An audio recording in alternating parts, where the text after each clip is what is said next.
Welcome to the Candid Comms podcast. If you're looking for practical and inspirational ideas to help you thrive in internal communication, you're in the right place. I'm your host, international communication consultant, trainer and mentor, Rachel Miller. Through this podcast, I'll share my experience with you so you can increase your skills, knowledge and confidence on all things internal communication related.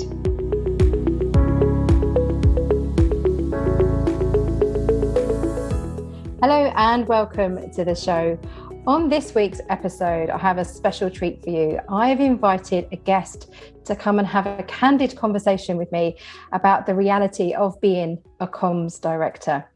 And not just a comms director, a global internal communications director. So I'm delighted to introduce Frank, and I'm going to hand over to him so you can say hello and share with us what you do, where you work. Hi, Rachel.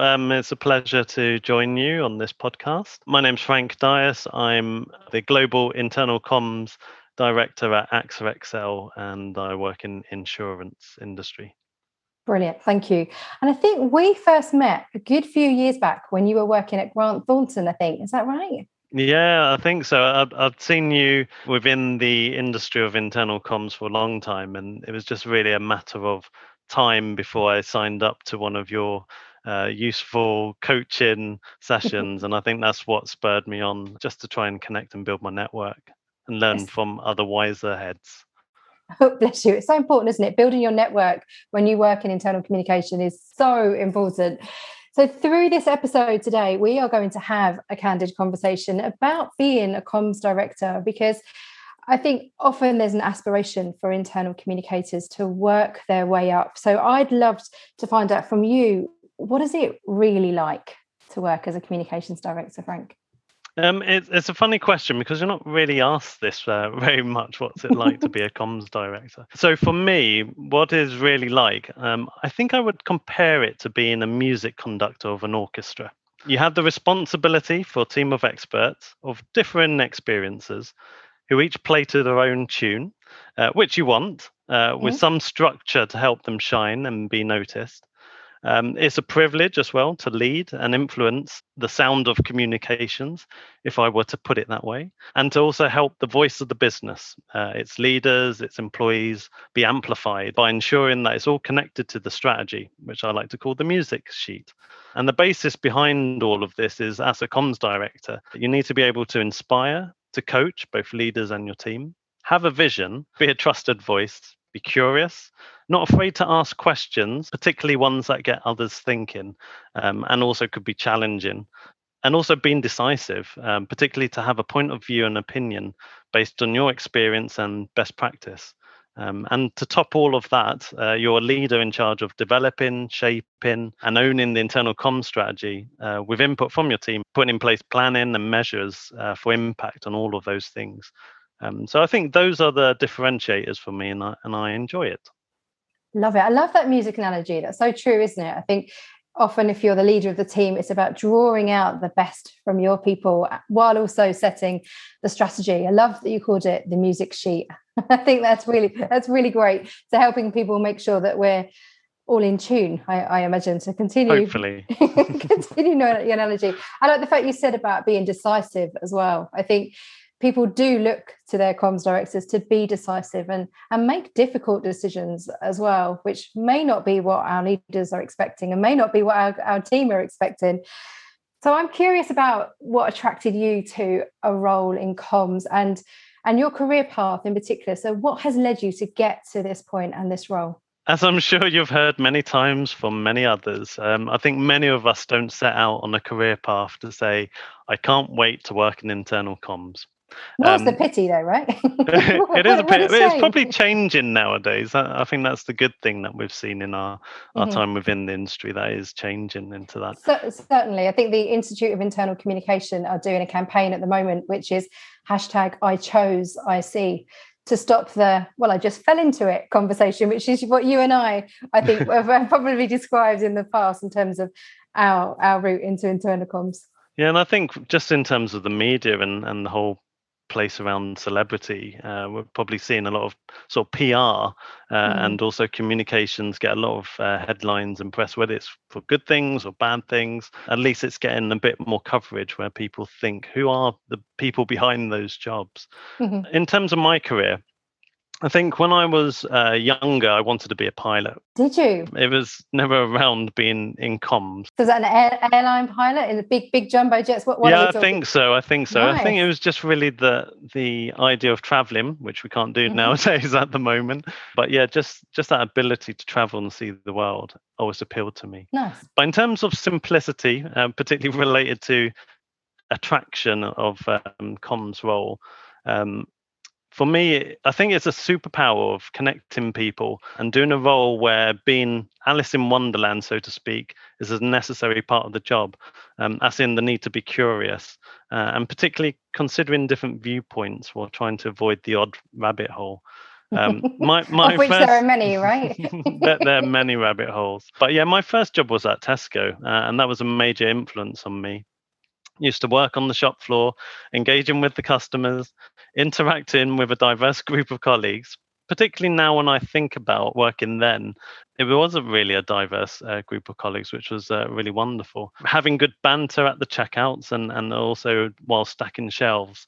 But in particular, it was all about working with management as well and getting a glimpse of unions and staff representatives. And it was that connection around hearing frontline staff have a moan about management, which got me thinking, how can I bridge that gap between a good, honest, trusted and authentic relationships between managers and employees? And then Eureka, human resources came to me as a career choice, and that was the answer for me.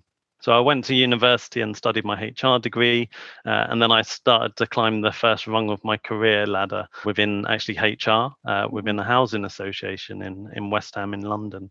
And then from there, I moved to the charity sector. So still not for profit with Cancer Research UK.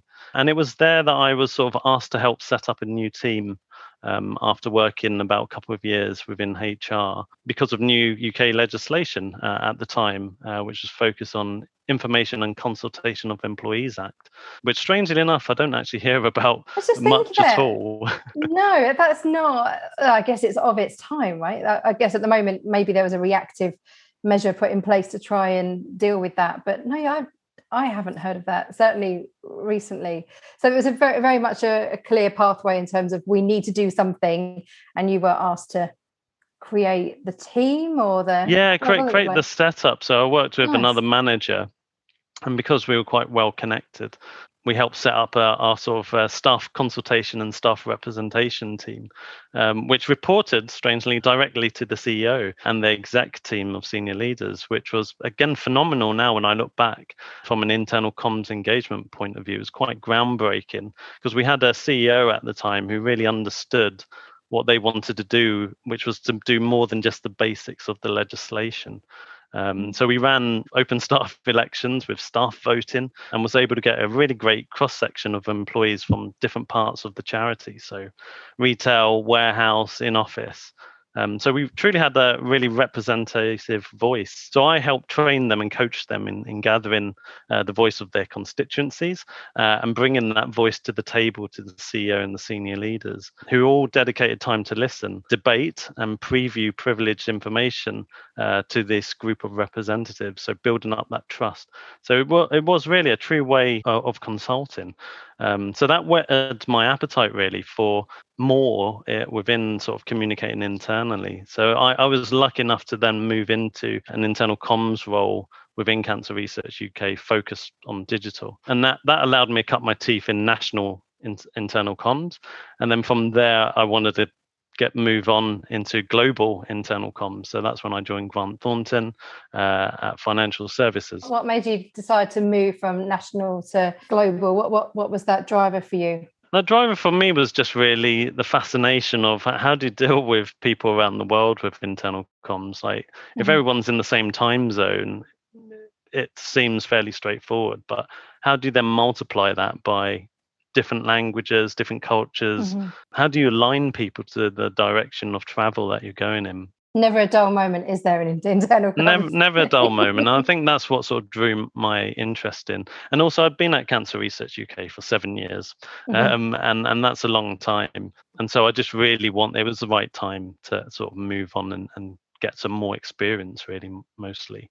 Yeah. And Grant Thornton, 7 years, and then moved to Lloyd's of London within the insurance sector for nearly 2 years. And then I'm currently at AXA XL and I've just done my year and a bit there. So still in the world of insurance. But I've had amazing opportunities really on pieces of work which I'm sure will resonate with many communicators listening in, from office moves to introducing new CEOs and leadership teams, launching new channels such as Yammer, to ideation tools for hosting crowdsourcing with global jams, shaping narratives that stick, connecting people to new operating models. But I think for me, the next level of attraction really is around the use of behavioral science and nudging, and related to internal comms and engagement. And how do you help build, together with leaders, a bit more of a truer connection with employees about what businesses, culture and purpose means in a pandemic and hopefully soon to be post-pandemic world.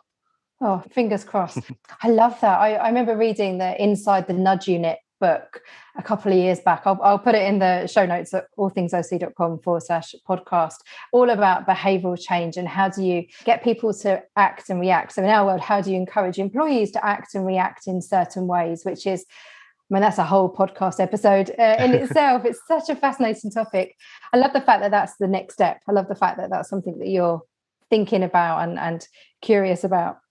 So, Frank, how do you know, and this is a bit of a big question, but I'm curious to know, how do you know when you're ready to step into a more senior role? Yeah, there's definitely an urge then. And for me, it was really about reading what others outside were doing, which inspired me the most. So to borrow a phrase from you, Rachel, and to flip it, understanding what was working outside to bring inside. So that urge really was what triggered me to think, I want to try and push myself, stretch myself a bit further, because I felt inspired by others. So for me, that was just really around, how can I mature my comms conversations with managers and leaders and influencers about the power of effective internal comms and engagement through conversation and partnership. And it was just really that wanting to stretch myself beyond my sort of business as usual to tackle bigger impact projects that could have greater influence. And of course, being able to move into more communication strategy development and that connection to business priorities and goals. I think that was really it, what urged me. So that desire to do more. I understand that. I think if I look at my in-house career, I spent 10 years in-house, and I really like it when things are a bit broken and then I can go in. This is what makes me a good consultant. I like going in and fixing things. Yeah. So, Frank, what can you do to earn credibility as a communications director? What does that look like? Credibility is based on, for me anyway, 3 things. Like I've mentioned already, it's about being curious and asking questions that matter.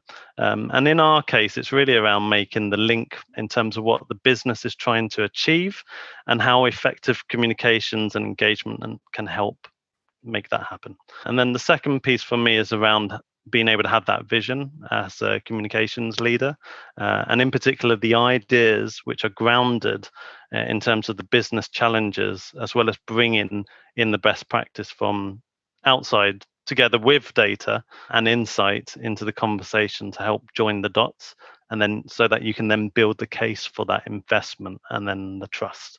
And then the third point for me is really around having opinions and well-read views, really, so that you can give your voice in terms of speaking up by not being afraid to challenge, with respect. Always with respect.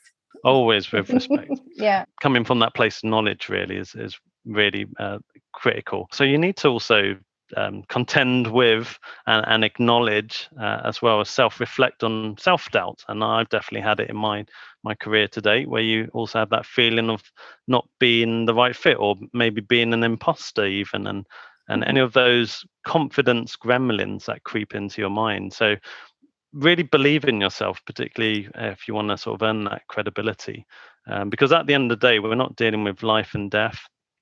We're not directly saving lives. We're communicators who want to be seen and heard as trusted advisors who can make suggestions to hopefully influence decisions based on our relationships, networks that we nurture and shape, to get into those perfect positions of trust. So that need to be well read, plugged into what's going on around the world, that's really vital in terms of gaining that credibility. I love that. So I'm going to summarize the 3 things about being curious. And I loved your Alice in Wonderland analogy earlier. And curiosity is one of the behaviors that the Institute of Internal Communication pull out in their profession map, which I'm a big fan of and talk about and blog about a lot. So being curious, having a vision. And I like the fact you said with ideas that are grounded in the business challenges. I think that's so important, because to earn your stripes and have credibility, we need to be talking the language of the business. So having a vision that's rooted in terms of what the business requires from us.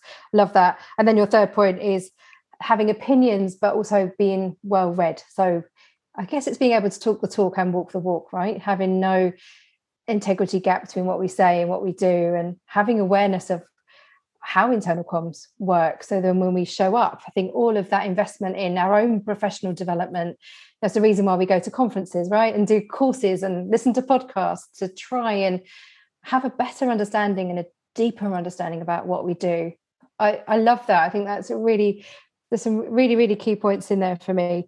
And sometimes we do deal with life and death, sometimes we are communicating, the death of employees. I blogged recently about good point. how that role that we have and that empathetic comms that we create is so important. Yeah, particularly with mental health, Rachel, at the moment in pandemics, and so many communicators have been doing a fantastic job working with their HR colleagues in terms of how do you build that empathy and that connection that you care. So that's definitely come out a lot in some of the comms I've been reading throughout the year in terms of well-being, mental health, and people's other responsibilities in life which go beyond just work. Yeah, absolutely. I'm going to reclaim and flip back my what happens inside is reflected outside, because that for me is about the mental health and well-being of our. I love the fact that you took it and flipped it, and you're very welcome to do that. But for me, that what happens inside is reflected outside is about mental health and well-being, and not only for us as professional communicators in very visible roles, but also the well-being for our employees is super important. Yeah. We're going to take a short break, and when we come back, I'm going to be asking Frank about measurement. See you in a moment.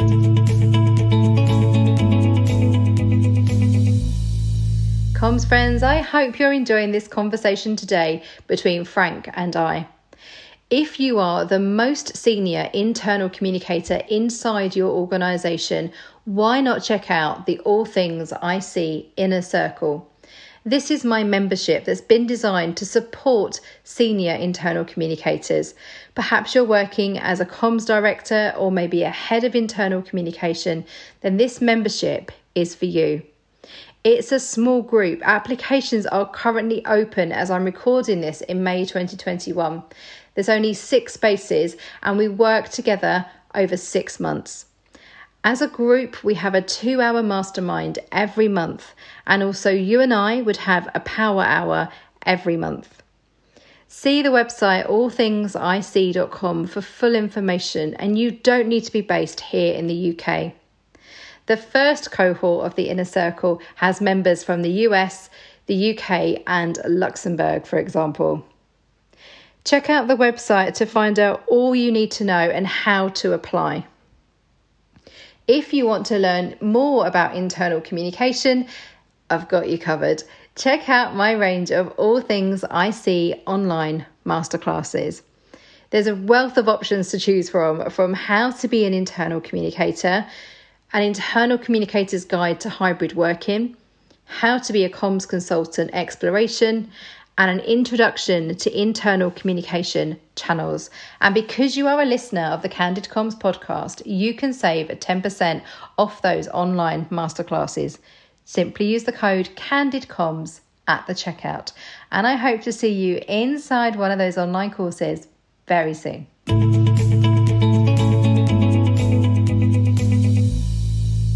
Welcome back. So you mentioned measurement, and I'm going to ask you about measurement because, I mean, it's a constant search term on my blog. People are constantly curious about measurement. And in episode 6, I did a whole episode on how to measure internal communication. So do listen back if you're stuck on measurement. So Frank, I'm curious, how do you approach measurement, or what insights can you share about measuring the outcome? And you know I'm a fan of outcome, not outputs. The outcome of your comms. I don't do any measurement. No, kidding. That's all we've got time for today. It's a fad. For me, this topic is the everlasting challenge of comms, and it's been going on since dawn, I think. I think it comes down from a place of businesses reporting about their financials. So how can we report on our comms with a link back into performance, productivity, and success? My point around data with insight is probably the critical piece here, because you can collect loads and tons of data that you want, but without actually really understanding what that data is trying to tell you, it can almost be a bit too overwhelming, and then you just focus on really trivial elements of what you think good looks like. And so for me, it's really linked to the maturity of how you deal with your internal comms, whether it's from your channels to your content to the calls of action, and in particular the behavior shifts that you want.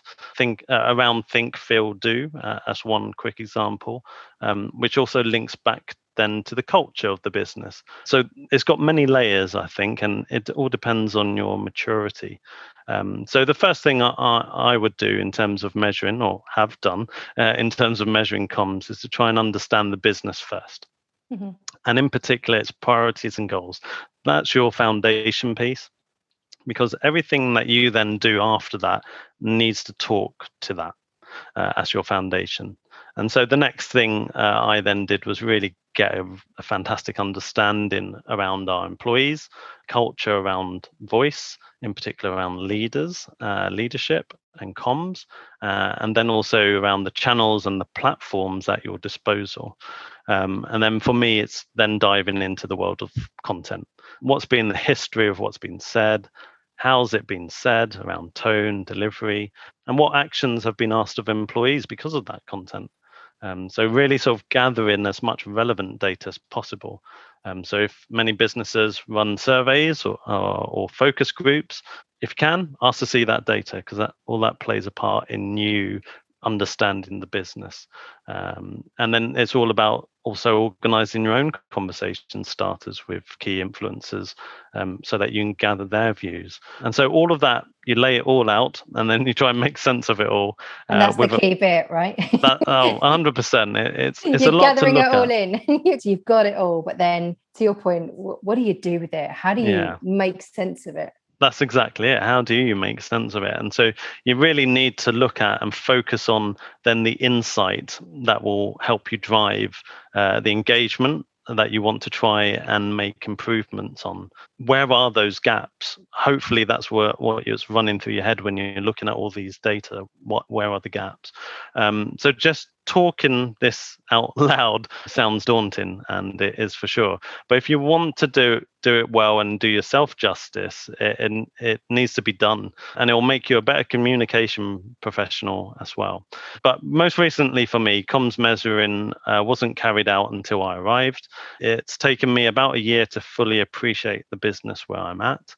But during that year, some of the quick wins I did was move all of our global internal comms into Populo, which is an email platform that we use, and it gives us some good metrics to just develop the basics, such as open rates, click-through rates, with a bit more depth into the audience as well. That was my starting point.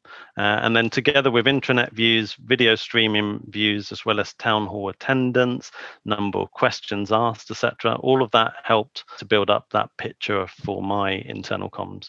Collecting a year's worth of that data allowed me to average them and then create my annual KPIs, which I now measure against for all of our comms work this year. So that then tells me the story around whether our comms that we're doing now is improving. But Also, it allowed me to coach my team because they didn't have much experience of measurement in comms. Let's explain KPIs. So KPIs being key performance indicators. Why are those important, do you think, for the way that you measure and for your team as well in sharing that? If you don't put any key performance indicators in place, you then can't immediately see whether you're doing a good job or not. Yeah. So the way I looked at it was to at least create an average based on everything that we'd collected for the whole year, to at least give me a baseline number.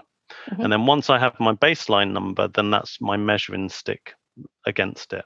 So every time that we do well, then I'm interested in how well have we done.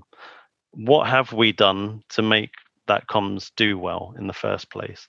And so I challenge my team to then look at insights to try and understand what does well look like.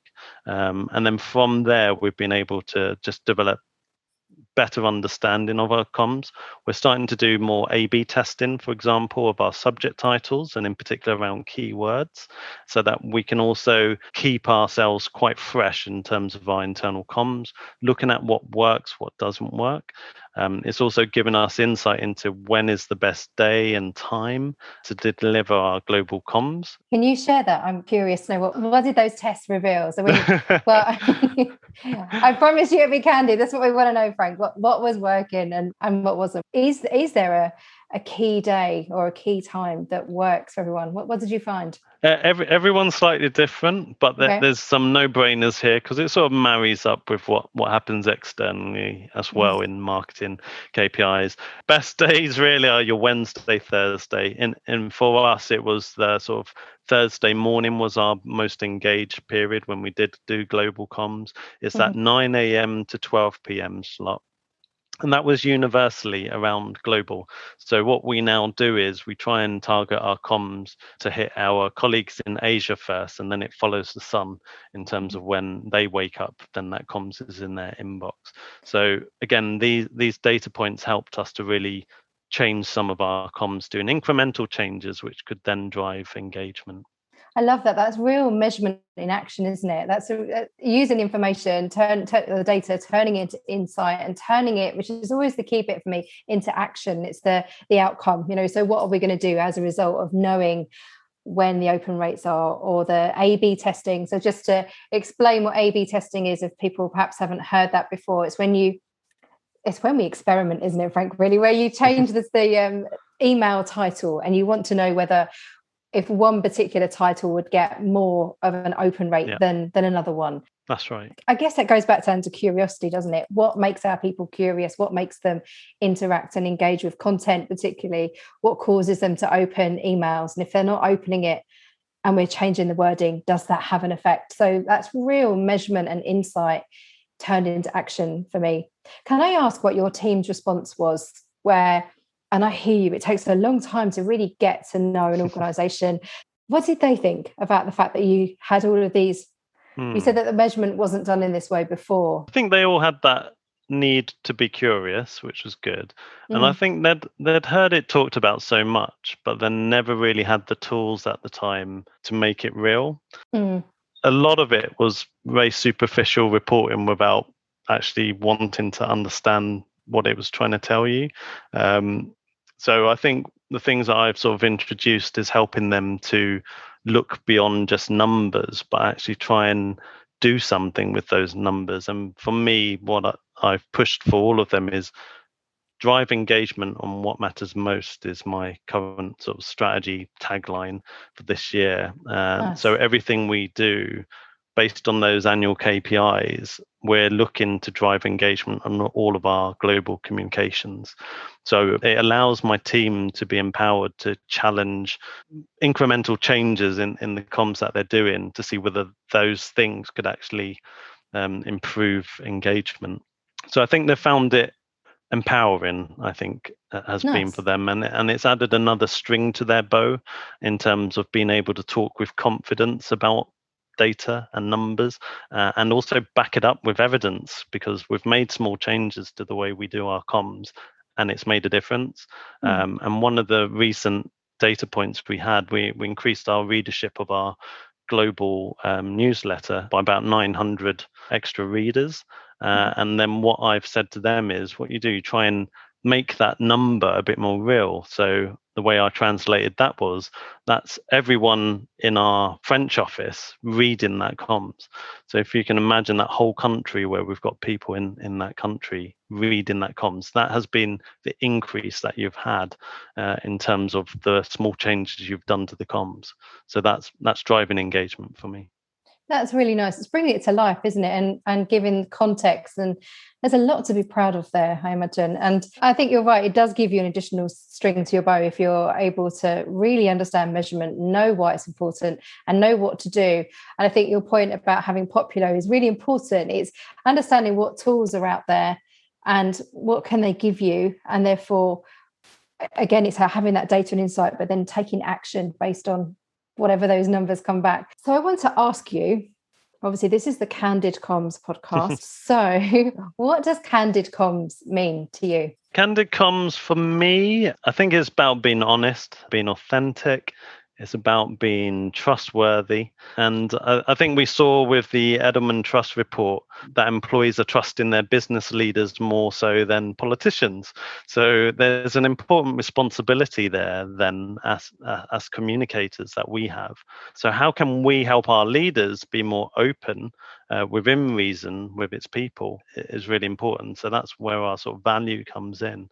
It's also about having a voice and being the voice of underrepresented groups. And I've definitely felt that more so over the last year and a half working within this industry, because comms people, we're actually in very privileged roles where we have an opportunity to influence. We're given access to a lot more information than hopefully than other employees would ever have. And so we've got an opportunity there to influence and be heard. One example for me is actually where we can be a better ally as well because of that. And so I actively look for where I see things not quite being right, and I call that out candidly as much as I can, and so that I can try and help influence the comms to be better and hit the mark as well around morals, ethics, and values there. I think there's a piece there. But finally, for me, it's really about looking inward as well. So looking into yourself to try and see things from other people's perspectives as well. So it's also a nod back to me to be candid about myself. I saw a really lovely post that you did on LinkedIn recently. So I see you doing that externally for International Women's Day at the start of March in 2021. And I saw a really lovely post that you put on LinkedIn about being an ally and using your voice to champion change and challenging others, which I thought was really nice, particularly as a woman looking at LinkedIn. And it really stood out for me. And I was so pleased to see that, actually. I think you're right. It's about being honest and being truthful and being authentic and showing up as you are. And I love the fact that you're doing that internally, but I've certainly seen you do that externally too. So I just want to encourage you to continue doing what you're doing. I think it's really important. Thank you for sharing that. Can I ask you about a time when you've had to be candid? So sometimes, particularly in the super visible role of being a comms director in particular, or maybe before being a director, can you share a time where you've had to be candid and what was the outcome? I think in a past role, I was managing change communications, and both myself and the HR advisor at the time didn't quite agree on the best approach to deal with the change communications in hand. I felt that the HR person didn't appreciate my internal comms perspective enough, and I'm sure the HR person didn't feel that I appreciated their HR expertise enough as well. So we were in a bit of an awkward stalemate in terms of what's the best approach, and are we listening to one another? And so I decided to take a different tact in this, because it wasn't getting either of us nowhere, and also it was all done sometimes through email, which is the ultimate comms channel for these sorts of things. So I decided to take a different approach and have a courageous conversation between myself and that individual, because after all, actually it's really about dealing with conflict and those tough conversations that we probably learn more about ourselves rather than all the easy stuff that we have to deal with. It's sometimes not pretty, and it can be messy, but it's all about how you handle the situation. And for me, that's where we actually all have control of, is ourselves in those conversations. So I called the meeting to really sort of apologize initially, because I was probably being a bit more stronger with my view, and I just really wanted to start a clean slate. And in particular, I candidly said to the individual that I need to see more from your point of view, as well as sharing with them about where I was coming from. So opening myself up to make myself a bit more vulnerable really allowed that person to reflect. And in the end, they agreed to listen more to me and hear my suggestions around the best approaches around comms. And the outcome, we were able to work better together and a bit more trusted because of that tough conversation. And we were able to successfully and respectfully deliver on the change project. So for me, this example highlights actually the important need to be vulnerable in communications, allows people to connect with you. Something you said there that really jumped out at me was you saying, I need to see this from your point of view. You said that in a conversation. I think that's a really important thing to do. And maybe that's something that listeners could take away from this episode in terms of thinking about how can you do that, and how can you make yourself vulnerable, and what would the consequence be. I think the outcome from you've shared from that conversation is it moved you forward, and it moved your relationship forward, so you could work together better, which is fantastic. So we are coming to the end of our time together, and I would love you, please. I mean, you've shared so much value and so many amazing tips, so thank you. I'm going to ask you, what one piece of advice can you pass on to others who are considering stepping up into a comms director role or a senior role? I would definitely say do it. And then coming back to my lovely conductor image of an orchestra, not on the bus, but understanding the song and feel the music that the business is trying to achieve. So that's its strategy, goals, priorities, and purpose. And that you must connect with business leaders by talking their language, using their tone, understanding what they're trying to achieve. And us as communicators, our job is really to sort of translate effective communications and engagement in a way that will get you recognized as someone who sees communications as more than just sending out an email or posting a story on the intranet or making things pretty.